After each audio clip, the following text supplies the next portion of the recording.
ब्रेकनंतर आपलं स्वागत आणि राज्यातल्या गावागावात मागच्या 24 तासात काय महत्त्वाच्या घडामोडी घडलेल्या आहेत आढावा घेऊयात गाव तिथे माझामधून।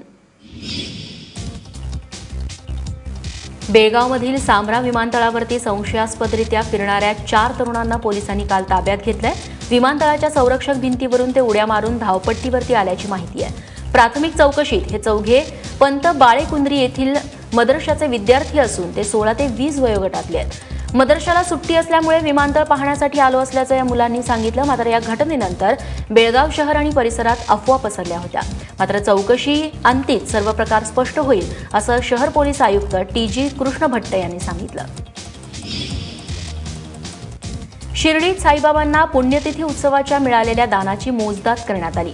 दसऱ्याच्या मुहूर्तावरती 4 दिवसात साईबाबांच्या दानपेटीत 3,75,00,000 दान जमा झालंय। यात सोनं, चांदी आणि रोख रकमेचा समावेश आहे। यासोबत 23 लाखांचे सोन्याचे दागिने तर 1 किलो चांदी साई चरणी अर्पण करण्यात आली आहे।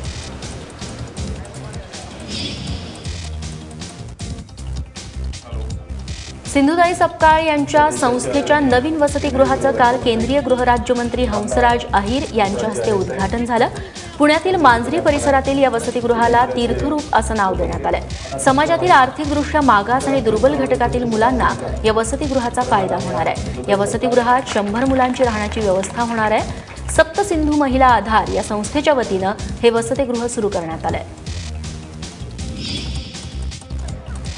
मिरजेत काल महाविद्यालयीन मुलींचा महाहादगा पार पडला। संजय भोकरे इन्स्टिट्यूटमध्ये उच्च शिक्षण घेणाऱ्या मुली यात सहभागी झाल्या होत्या। यात प्राथमिक शाळेतील मुलींपासून ते प्राध्यापिकांपर्यंत सगळ्यांनी सहभाग घेतला। महाविद्यालयाच्या प्रांगणात महाहादग्याचा कार्यक्रम पार पडला।